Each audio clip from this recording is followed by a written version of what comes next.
Olá, olá, eu sou a Lua Valentia e você está no canal Espécula, Arte, Magia e Liberdade. E hoje nós vamos falar sobre o não pensamento aqui no Coven e um pouco sobre a gnose também.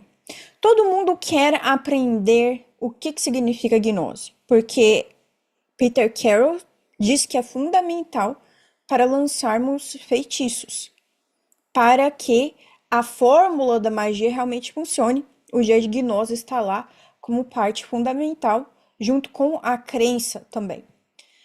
Porém, não podemos chegar na gnose sem antes passarmos por este treinamento que estamos fazendo aqui, que é justamente o não pensamento. Por que esse tal de não pensamento é a parte fundamental mais importante de todo o treinamento? Porque a maior parte dos pensamentos que passam por nós não é nosso, não é nossa, a maior parte não é nossa. Ela vem do inconsciente coletivo, ela vem de projeções que outras pessoas fazem sobre nós. E ela vem também de espíritos monitoradores ou espíritos ao nosso redor ou obsessores que buscam nos influenciar. Por que eu digo isso? Porque nós vamos pensar a partir do ponto de vista da neutralidade que o estoicismo busca, que Neville Goddard busca, o que tem em comum entre essas filosofias, apesar de serem muito diferentes. A questão da importância da neutralidade. Isso todas concordam.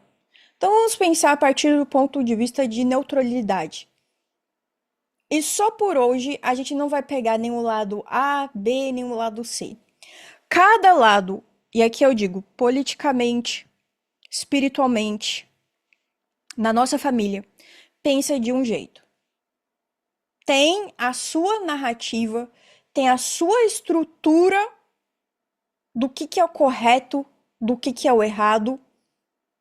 Tem também os seus objetivos. Esse conjunto de pensamentos, essa estrutura de pensamentos, forma a egrégora daquela narrativa. Então, o partido A deseja começar uma guerra, o partido B se opõe àquela guerra. Então, essas duas narrativas, elas vão se combater ali. Cada um vai puxar por um lado, cada um vai ter um objetivo. E essas narrativas em formas de propagandas, em formas de teledramaturgia, elas vêm para você. Na sua própria família, sua mãe deseja que você se forme em medicina, se torne uma médica. Seu pai já acha que você devia ser uma advogada. Teu amigo já acha que você devia se tornar uma cantora. Tua avó já acha que você devia ficar em casa batendo bolo para o seu marido. Cada um tem uma narrativa e projeta em você a partir dos seus próprios desejos, das suas próprias limitações, da sua história de mundo, da sua compreensão. Então, você, do ponto de vista neutro, vamos fingir que você também não tem a sua própria narrativa, ok? Você, do ponto de vista neutro, você está ali recebendo informações contraditórias, você está ali recebendo projeções contraditórias de diversas egrégoras. E agora vamos supor que essas egrégoras não necessariamente queiram o seu mal. Tua mãe quer o melhor para você, teu pai quer o melhor para você, tua avó quer o melhor para você. Elas acham que elas estão corretas. O cristão, quando ele fala lá, a mulher não deve usar nem ouro, nem pérola. A mulher deve ficar calada. Ele acha que ele está correto, porque se você pecar, você vai para o inferno. E o inferno é um local horrível. Ninguém quer te ver no inferno. Então, quando ele é chato, quando ele prega, quando ele coloca a narrativa dele, não faz yoga, não vai estudar ocultismo, não vai para isso, não vai para aquilo, é a partir do medo, a partir da projeção dele, porque ele já te enxerga lá sendo encrencado pelo próprio demônio. Então a gente tem que começar a filtrar e perceber que tudo ao nosso redor, É uma narrativa, eu tenho as minhas. Qual que é a minha narrativa? A de autolibertação. Só que a gente só se autoliberta se a gente sabe quem a gente é. Porque se a gente não sabe o que quer, não sabe quem é, não sabe dos nossos limites e de como superá-los, a gente vai deixar o pai dar a opinião dele. E uma hora o pai fala uma coisa, não é que ele tem razão? A mãe fala outra, mas minha mãe também tem razão. O teu amigo que realmente quer torcer por você, que fala, não vai vender bijuteria na praia, que você vai fazer muito dinheiro. O teu amigo também tem a narrativa dele, que é querer que você se dê bem, entendeu? Cada um tem uma percepção. E os pensamentos de dúvida, os pensamentos de confusão, os pensamentos de vulnerabilidade, os pensamentos de medo, os pensamentos que te puxam de um lado para o outro, como se você estivesse dentro de uma máquina de lavar. Se você não fizer esse treinamento, que vai soar mais forte com você, que vai conseguir realmente fazer um gatilho em você, vai te dominar. E é aí que a gente fala que você é manipulado. Porque você tá lá nessa máquina de lavar, de narrativas, de pensamentos. Isso não tô contando aqueles que querem te ferrar, tô falando só dos que realmente querem te ver bem, né? Isso sem contar os que realmente querem te ferrar. Você tá lá nessa máquina de lavar, permitindo, você não consegue se escutar. Porque já tem barulho demais. Aí o que que você faz para silenciar esse barulho dessa máquina de lavar que fica sem parar? Você vai assistir 500 Netflix, ouvir 500 músicas, você vai ficar o tempo todo nas redes sociais vendo o que estão postando, sem parar, sem parar, sem parar, para silenciar a máquina de lavar. O que a gente está propondo aqui não é uma super exposição de mídia para silenciar. É o oposto disso, é o não pensamento através da meditação, que aí eu silencio todos esses pensamentos, eu consigo filtrar quem realmente eu sou, o que realmente eu quero, e mais do que isso, me preparar para que eu consiga realmente atingir a tão esperada gnose a partir desse não pensamento. O não pensamento é o estado de neutralidade. O não pensamento é o que o Oswald Spare chamou de nem isto, nem aquilo. Nem pro lado A, nem pro lado B, nem é isso.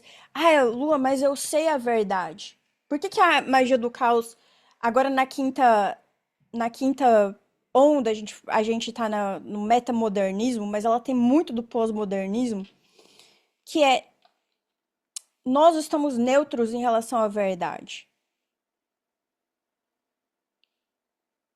E aí nós vamos, de acordo com essa neutralidade, a gente consegue manifestar o que a gente quer, não o que outras narrativas querem, ou o que a gente acha que é o correto, ou o que a gente acha que é o mais belo e moral.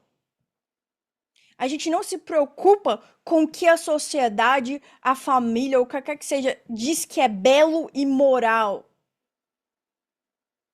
A gente se preocupa com o que a gente quer manifestar, mas se você não sabe o que você quer, qualquer coisa serve.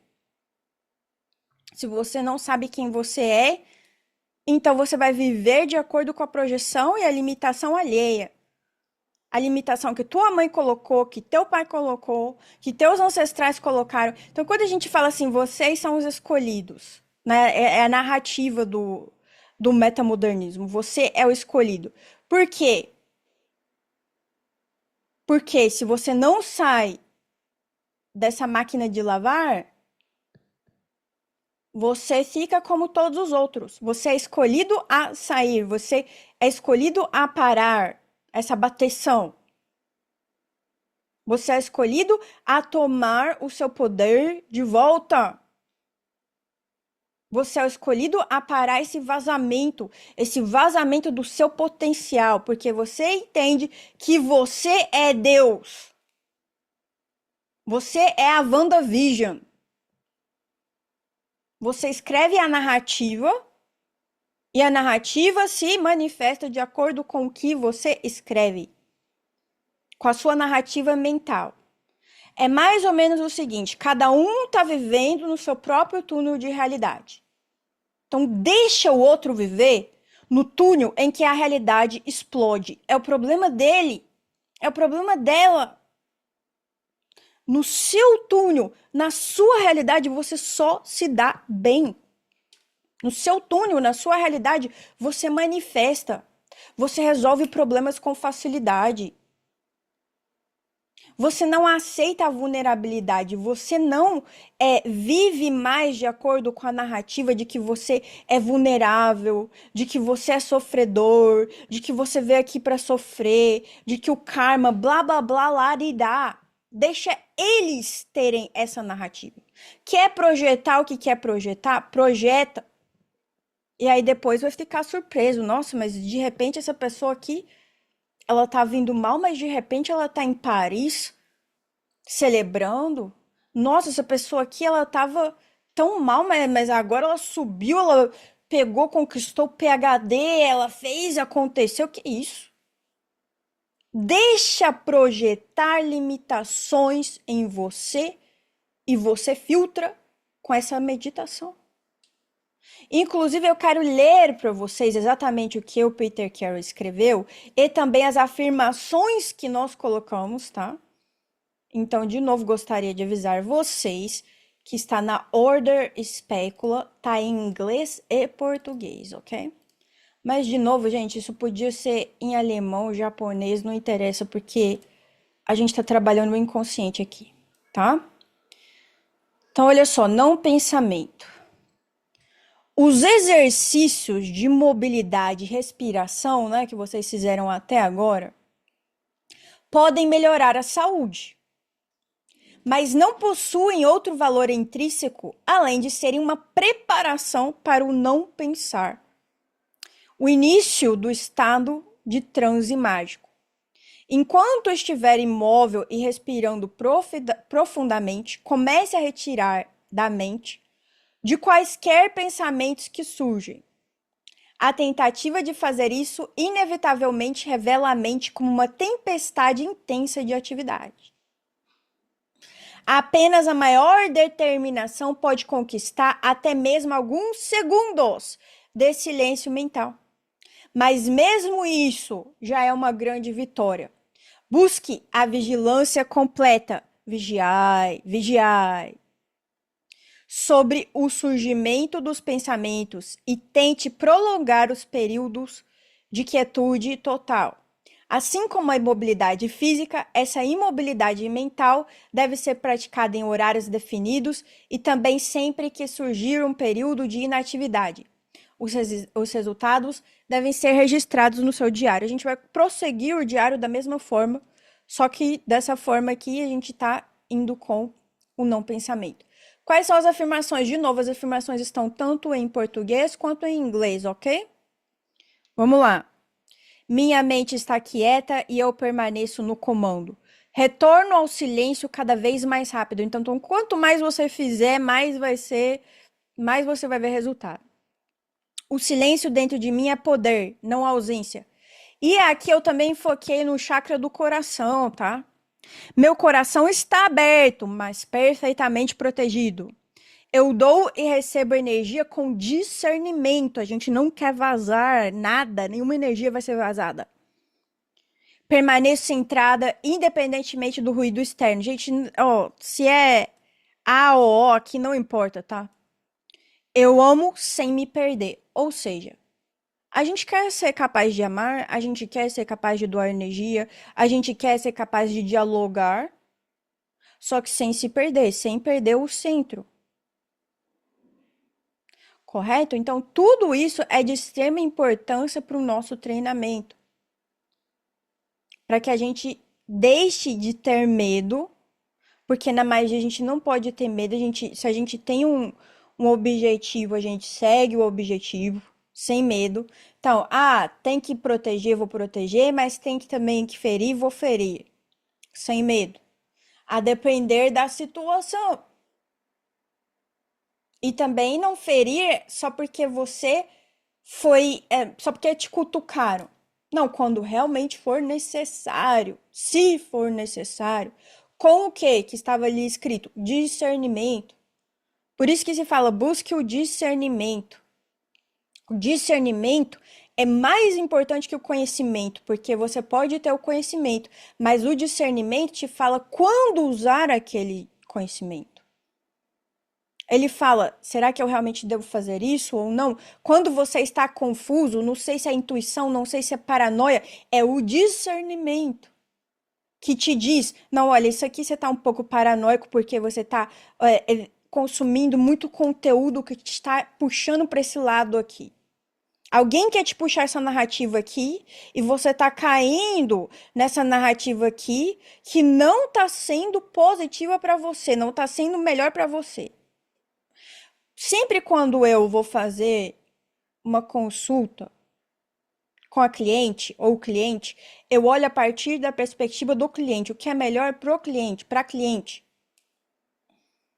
Então sempre veja você, o que é melhor para você? Será que você tá caindo numa narrativa que quer que você se perca, não para você se encontrar no final, mas só realmente para você perder tempo?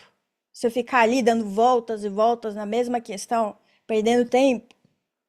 Você podia dar um pulo, você podia dar um pulo quântico, você podia resolver uma questão que demoraria 10 anos, você podia resolver em um, se você tivesse discernimento. Então, essa parte aqui, ó, é perfeita. Preciso de discernimento, vou fazer essa prática. Chego, faça o seguinte, olha, você tá na dúvida de alguma coisa, você tá confuso, não sabe se é B, se é C, se é D, se vai, se volta, se acaba, se fica, o que acontece? Faz o seguinte, pega um papel, uma caneta, coloca a tua dúvida, escreve com o teu coração, não precisa escrever certo, não, escreve do jeito que você quiser. Faz teu banimento, faz essa prática. Não pensa na sua dúvida, porque você já sabe que você já deixou a dúvida ali na tua frente. No final da tua prática do não pensamento, no final lá dos 40, acho que é 3 minutos, 43 minutos, você volta pro papel e as primeiras coisas que aparecerem na tua mente, só escreve, só escreve, só escreve, só escreve. Escreve tudo. Mas são 20 vozes. Escreve as 20 vozes. Escreve, escreve, escreve. E vai fazendo isso dia após dia, após dia, após dia. E vai chegar um dia que você vai chegar no teu estado de gnose. E aí você vai ver, não estou escrevendo isso por 20 vozes. Não estou escrevendo isso por paranoia. Não estou escrevendo isso porque eu tenho medo do meu pai, da minha mãe. Não. Essa voz aqui é minha. Agora, finalmente, eu tenho discernimento. Esta é a minha voz. Você vai atingir estado de gnose. Você vai saber que é estado de gnose. Como é que é? Você vai saber. No momento que chegar, você vai saber. E a resposta que você necessita vai estar lá nesse papel. Aí, a partir dessa resposta, que você tem discernimento agora, você vai olhar para o seu arsenal de conhecimento, teu grimório, teu não sei o que, você vai olhar o que você tem aí de ferramenta, tuas ferramentas, e aí você vai agir. Então você tá vendo que o problema dentro do ocultismo é que muitas vezes a pessoa vai lá, corre para fazer uma simpatia, corre para fazer um contrato com um diamond, corre para fazer um contrato disso, um contrato daquilo. Aí depois ela quer desfazer, aí depois ela quer fazer uma outra coisa em cima da coisa que foi feita e não sei o que, blá blá blá, e fica essa confusão mental toda. E ela se arrepende de ter conseguido exatamente o que ela pediu. Várias vezes já lidei com vários clientes assim. Por que isso ocorre? Porque não houve discernimento na hora de pedir. Não houve. É esse treinamento que a gente fala sobre. Vamos fazer o treinamento de novo, porque ferramenta temos todas. Ferramenta temos. Quando você faz esse treinamento, você alinha mente, corpo e espírito. Você acha a tua verdadeira voz. E aí você pega, ok. Então o problema realmente é esse.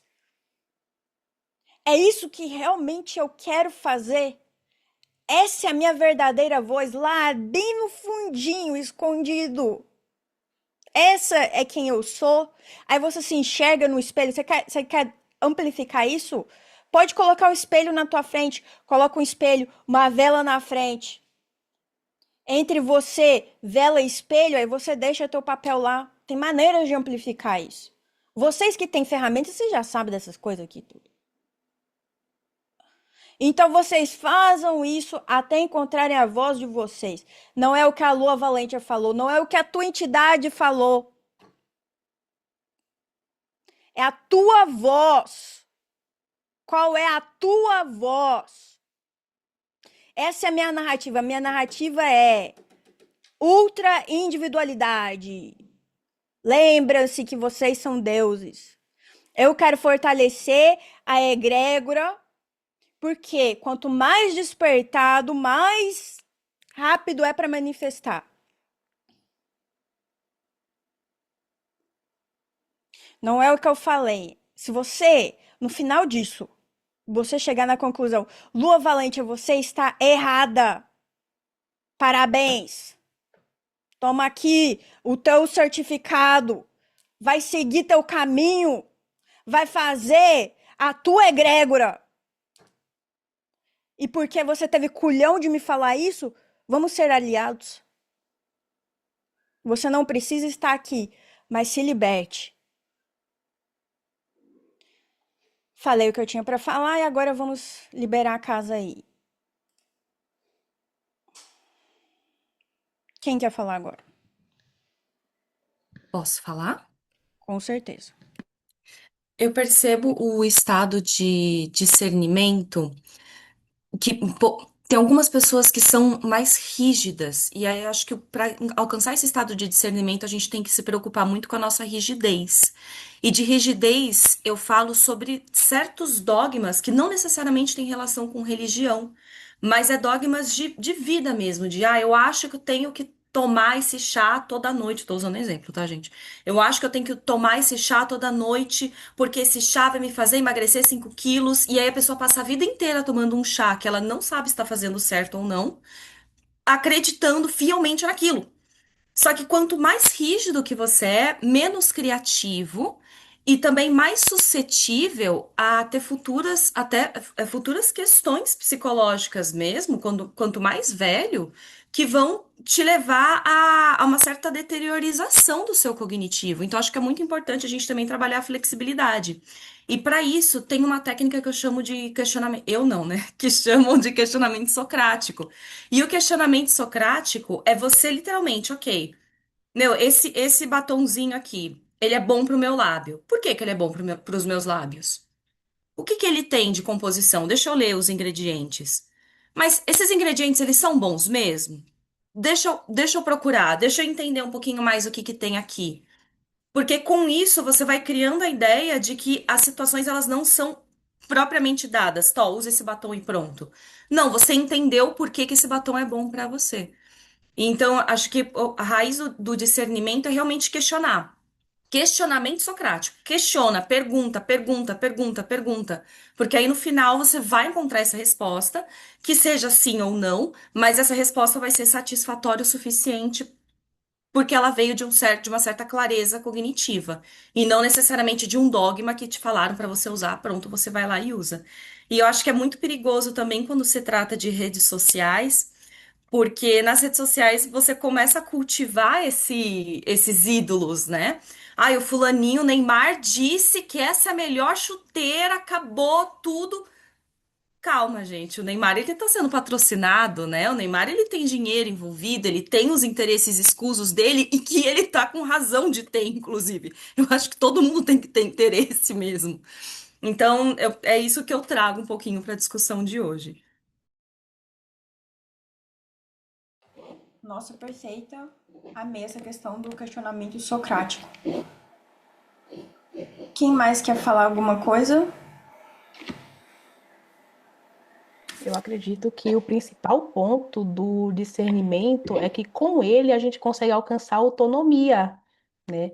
E através da autonomia, tudo muda completamente, porque você realmente passa a não estar dependente de pessoas, de entidades, você realmente se torna o senhor da sua vontade, né? E para mim, um dos pontos mais interessantes dentro da magia do caos é você conhecer, entender qual que é a sua verdadeira vontade, mesmo que você possa passar por transformações, essa sua verdadeira vontade depois possa vir se transformar junto com você, mas tudo a gente precisa de um ponto de partida. Né? E quando a gente fica completamente desnorteado, como a Lua falou, qualquer caminho, qualquer coisa serve. Então a gente precisa ter um norte, mesmo que seja inicial, e daí a gente consegue desenvolver o restante a partir disso, né? Perfeito. Até porque, gente, quando, quando nós temos autonomia, nós criamos respeito. As pessoas nos respeitam por conta disso. As entidades nos respeitam. Nosso nome é respeitado. Que a entidade fala, nossa, ela tem autonomia. Ele tem autonomia, certo? Então, Isso é sabe uma que coisa que eu aprendi também nesse ponto, realmente, da gente ser respeitado. Eu, contando um pouco de experiência pessoal que eu vinha passando, as minhas próprias entidades começaram a dizer, dite você quais são as regras do jogo, né? Por mais que eles me traziam um direcionamento, mas me deram total abertura de eu conseguir adaptar e movimentar da forma que eu gostaria. Então, eles estão lá para poder me dar suporte, o nosso time espiritual está presente, tá? Mas também tem a nossa parte, senão a gente vira realmente um objeto sendo manipulado por tudo e por todos, e esse não é o propósito, né? Por isso que eu acho importantíssimo essa proposta da autonomia que a magia do caos traz, da gente como nossa própria deidade, né? Porque a gente se coloca numa posição diferente e tudo parte realmente do mental. Por isso que é importante os áudios subliminais e tudo mais que mexem nessa parte do subconsciente, inclusive, porque trabalhando isso é a partir do mental que todo o restante vai se manifestar. Sem o mental no ponto certo, no eixo certo, por isso que o não pensamento ele proporciona benefícios maravilhosos, né? Então, sem essa parte mental no lugar, a gente não consegue fazer o restante da melhor forma possível, né?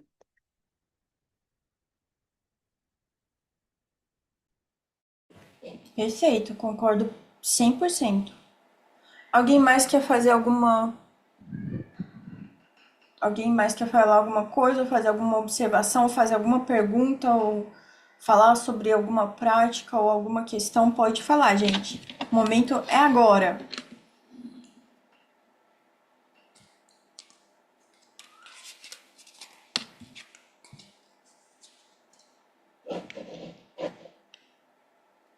Tá ficando frio, né?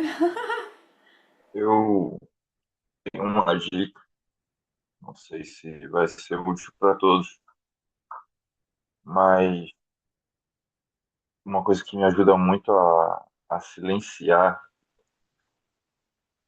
essa questão da mente é a observação fixa. Quando eu estou fazendo os exercícios, eu costumo, na maioria das vezes, fazer de olho fechado. Eu, de fato, faço isso, porque eu entendo que eu me concentro melhor. Porém, na hora de esvaziar a mente, se eu observar, por exemplo, a chama de uma vela, ou se eu observar um ponto fixo, a concentração para mim, no meu caso, ela se afunila mais naquele momento e realmente a mente desliga, sabe? Então, posso dizer que isso seja útil para alguém na hora que estiver fazendo a prática. Claro que assim, como a Lua leu, os melhores, pelo que o próprio livro também diz, os melhores vão silenciar por alguns segundos.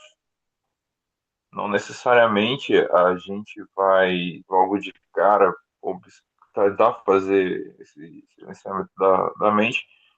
E e conseguir por muito tempo. Então também não se julguem caso isso venha a acontecer. Entenda que faz parte do processo e vocês vão aumentando com a prática, o tempo e tudo mais. O interessante é você conseguir fazer, entendeu? Apenas isso. E aproveitar o bem-estar que isso proporciona, né? Porque por mais que a gente está fazendo aqui com o intuito de uma prática magística, né, dentro do treinamento, mas é o momento perfeito para desacelerar totalmente do dia a dia e ter um momento que realmente é seu. E ao longo dos dias isso faz uma diferença tão grande porque te facilita a conseguir pensar melhor, a conseguir tomar decisões melhores. Então, se estende para a tua vida, não fica preso só na parte da magia. E quando chegar mais próximo da metade do treinamento, vocês vão perceber a diferença da vida de vocês, de o seu raciocínio para antes do treinamento, para o momento atual, faz uma diferença enorme.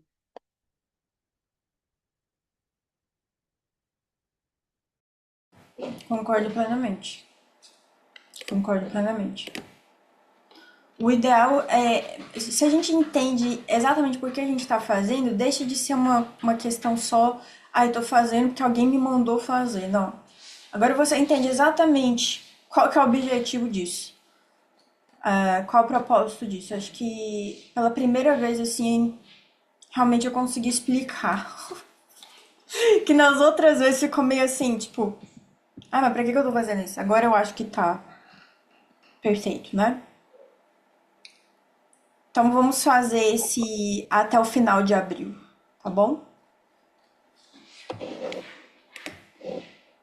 Perfeito.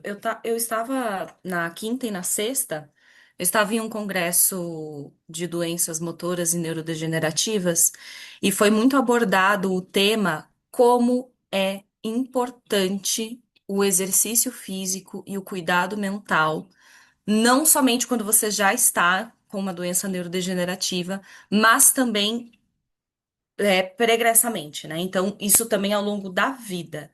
E eu achei bem interessante que a Lua colocou. O exercício de respiração, de mobilidade, ele é importante, sim, para a sua saúde, mas não se trata somente disso. É a mesma questão de um exercício físico, por exemplo, que você tem que fazer todos os dias. Ele é importante para a sua saúde, mas não é só saúde. É mental, é cognitivo, é espiritual. Enfim, é criatividade, é tudo, é um 360. Então, o porquê que a gente costuma fazer esse tipo de exercício? Como não pensamento, por exemplo. Eu queria acrescentar mais uma questão. À medida que você faz os exercícios, você vai compreendendo que a vida não é tão doida e complicada como as pessoas dizem, porque você adquire a lógica da neutralidade. Então, aquilo que normalmente atrapalha e perturba as pessoas se torna uma coisa muito banal para você. Porque você já criou tanta, vamos dizer assim, tanta resistência, tanta resiliência por conta do próprio processo do treinamento, que você começa a observar coisas que para alguns são muito difíceis e que machucam e que podem tirar a mente do controle e do sério, como uma coisa muito boba. Então vocês vão observando isso com o tempo.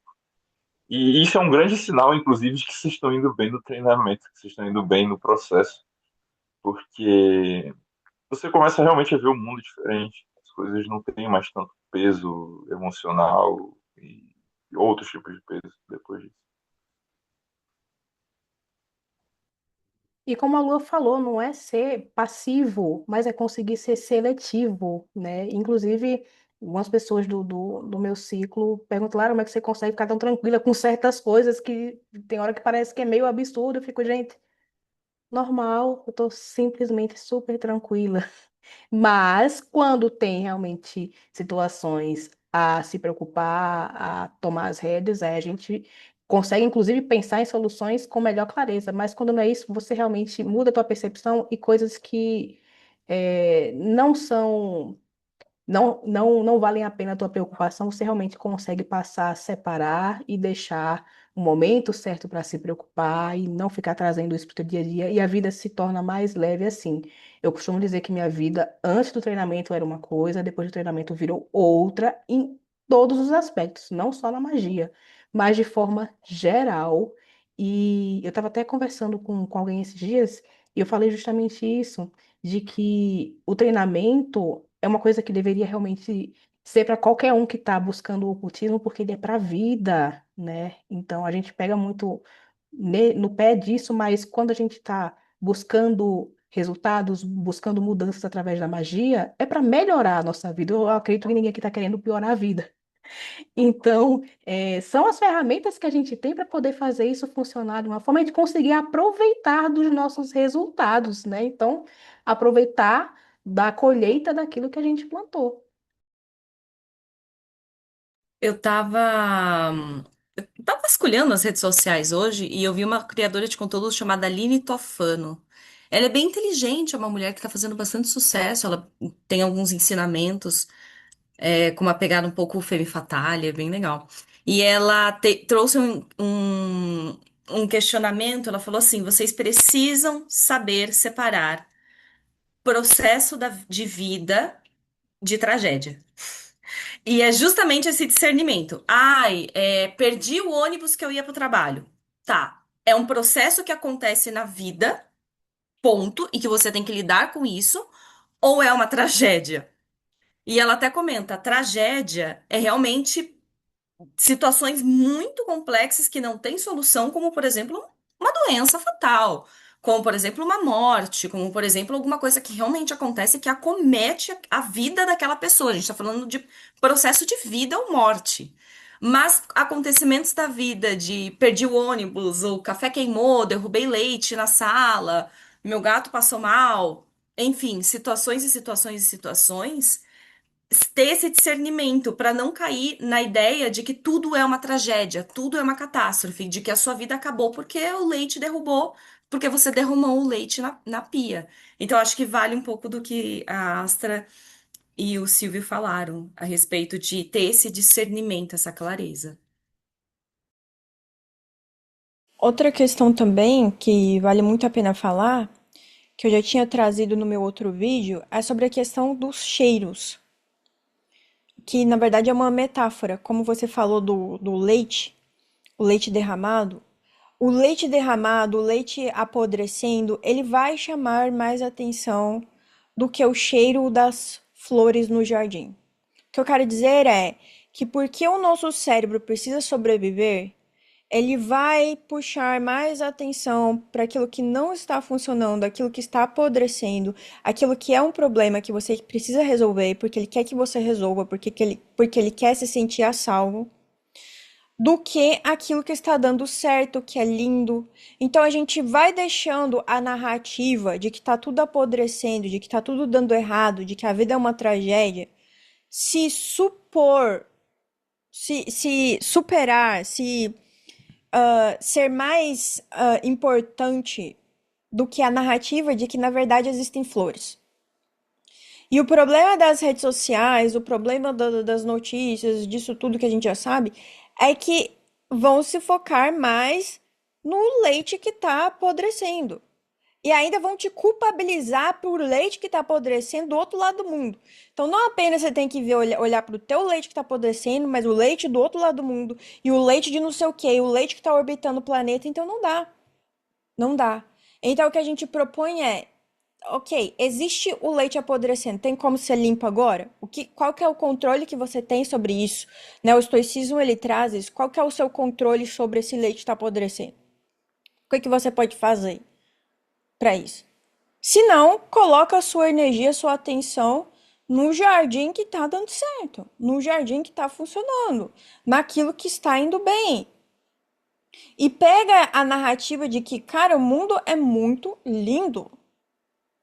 O mundo é um lugar que a gente pode vir aqui, que a gente pode sentir prazer, que a gente pode abraçar, que a gente pode viver experiências, que a gente pode se divertir, que a gente pode amar, que a gente pode aprender e blá blá blá.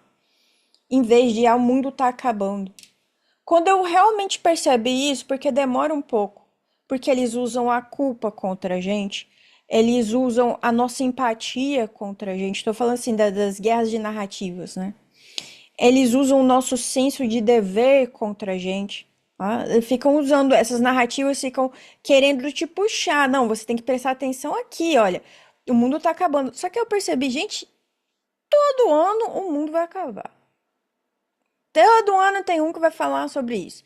Então, quando o mundo acabar, acabou. Mas por enquanto eu vou estar aqui, ó, cheirando as flores do meu jardim, me alimentando da melhor forma possível e tendo um equilíbrio entre viver o hoje da melhor forma possível e também cuidar do meu amanhã. Não é que eu, tipo, vou deixar o amanhã completamente pro meu amanhã, não, que eu me amo demais. Então, eu vou cuidar dos investimentos, vou cuidar do meu futuro, né, da minha aposentadoria, vou cuidar disso tudo. Ok, mas também não vou deixar de viver.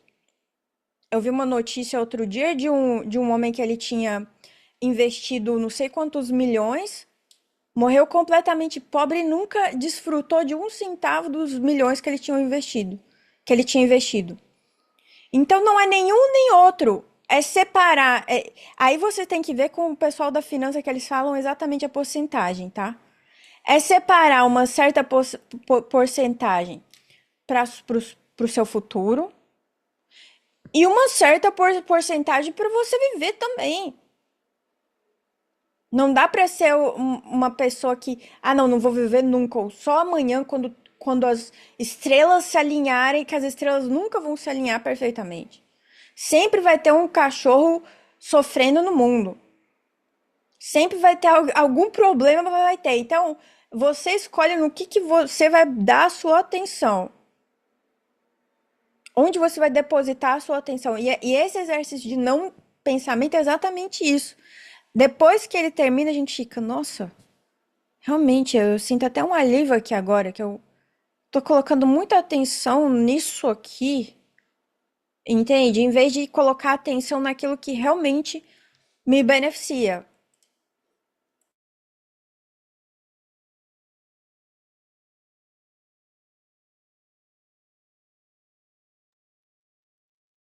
Eu vou voltar um pouco no que você falou lá no início com relação às crenças, foi uma coisa que me veio, que eu estava dentro dos meus estudos e cheguei nesse ponto.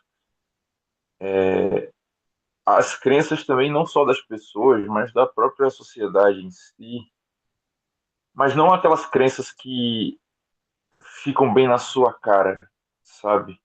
Como, por exemplo, a questão da escola. Eu percebi que eu tinha, né, estou trabalhando nisso, na verdade, muito medo de errar, muito medo de decepcionar, e tudo isso por conta do colégio. Porque se eu não passasse de ano, eu era reprovado. Se eu não passasse de ano, minha família brigava comigo. Se eu não passasse de ano, o professor brigava comigo. E aí eu comecei a entender que o medo de errar foi construído em cima de um processo que é natural, que é errar. Você erra para aprender. Só que você cresce dentro de uma sociedade que força você a não errar, sendo que como que você vai aprender se você não errar? E isso influencia, no caso da minha vida, isso influenciou por muito tempo. E não vou mentir, ainda influencia, sim, em algumas questões que eu estou trabalhando também, que atrapalha completamente seu desenvolvimento, seu aprendizado, inclusive dentro da magia, porque você fica naquele negócio de, putz, eu não posso errar, não posso errar, não posso errar, não posso errar, porque você não quer se decepcionar, você não quer decepcionar quem está contigo, você não quer fazer mal a outra pessoa, mas o processo exige o erro, porque é como a gente entende o aprendizado. Então, quando a gente consegue compreender, por exemplo, essa crença, entender nisso, que ela existe, que ela foi colocada na sua mente, sem você perceber, sem sua família perceber, sem seus pessoas perceberem, simplesmente porque é como o sistema funciona, você começa a observar com mais cautela as outras crenças que seguem esse mesmo padrão, entendeu? Que influenciam diretamente lá no seu subconsciente e estragam completamente a sua vida lá na frente.